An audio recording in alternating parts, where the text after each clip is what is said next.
Hi, my name's Ben Walker, founder of Inspire, Life-Changing Accountants. I've got another frequently asked questions for the JobKeeper payment. And this one says, are employers required to continue to pay employees to qualify for the JobKeeper payment?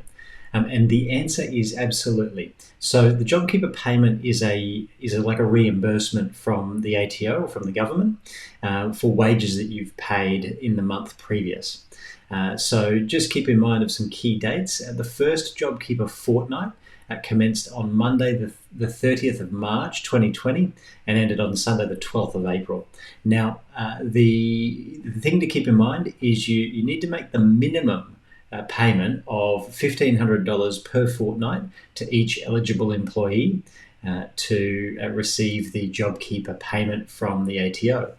Now, there's also another rule which says you as an employer, you can't just pick and choose which eligible employees receive this benefit.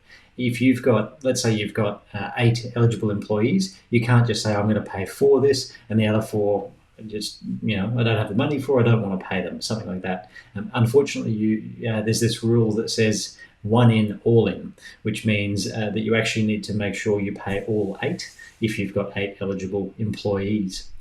Also, I know that puts a bit of a cash flow strain on the business, having to pay these wages throughout the month and then getting them reimbursed early in the following month. Unfortunately, there's just no way around that.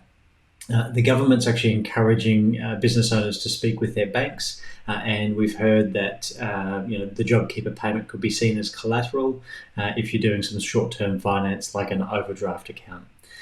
So the answer to that one is yes, you absolutely have to pay your employees first to then receive the reimbursement.